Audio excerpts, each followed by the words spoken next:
രാഹുൽ മാങ്കൂട്ടത്തിൽ വിവാദം അവസാനിപ്പിക്കാൻ കോൺഗ്രസ് വിഷയം ഇനി ചർച്ചയ്ക്കെടുക്കേണ്ടതില്ല എന്നാണ് തീരുമാനം.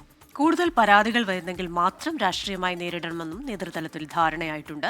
രാജിക്കായി സമരം തുടരുമെങ്കിലും CPIM-ഉം സമ്മർദ്ദം ശക്തമാക്കില്ല. രാഹുൽ മാങ്കൂട്ടത്തിന്റെ MLA സ്ഥാനത്ത് നിന്നുള്ള രാജി തൽക്കാലം കോൺഗ്രസിന്റെ അജണ്ടയിലില്ല. പ്രാഥമിക അംഗത്വത്തിൽ നിന്ന് സസ്പെൻഡ് ചെയ്തതോടെ വിവാദം അവസാനിക്കുമെന്നാണ് കണക്കുകൂട്ടൽ.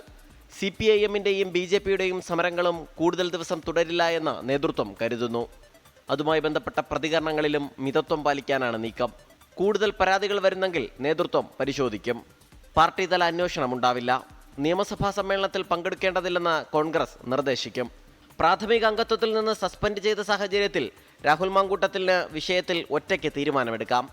രാഹുൽ ഗാന്ധി ഉയർത്തിയ വോട്ടർ പട്ടിക വിവാദത്തിലും സംസ്ഥാന സർക്കാരിനെതിരായ വിഷയങ്ങളിലും സമരം തുടരാനാണ് തീരുമാനം.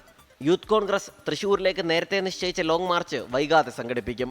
KPCC പുനഃസംഘടനയുമായി ബന്ധപ്പെട്ട ചർച്ചകൾ പുനരാരംഭിക്കും. യൂത്ത് കോൺഗ്രസ് സംസ്ഥാന അധ്യക്ഷന്റെ വിഷയത്തിലും ചർച്ചകൾ തുടരും. സസ്പെൻഡ് ചെയ്തതിന് പിന്നാലെ രാഹുൽ മാങ്കൂട്ടത്തിൽ പ്രതികരിച്ചിട്ടില്ല. രാഹുൽ എന്തു പ്രതിരോധമുയർത്തുമെന്നതും കാത്തിരുന്നു കാണണം. 24 തിരുവനന്തപുരം. ലോകത്തെവിടെയായാലും ഏത് സമയത്തും 24 വാർത്തകളും ഓഗ്മെന്റഡ് റിയാലിറ്റി പാക്കേജുകളും എക്സ്പ്ലെയിനറുകളും വിശദമായി കാണാൻ ഞങ്ങളുടെ YouTube ചാനൽ നിങ്ങൾക്ക് സബ്സ്ക്രൈബ് ചെയ്യാം.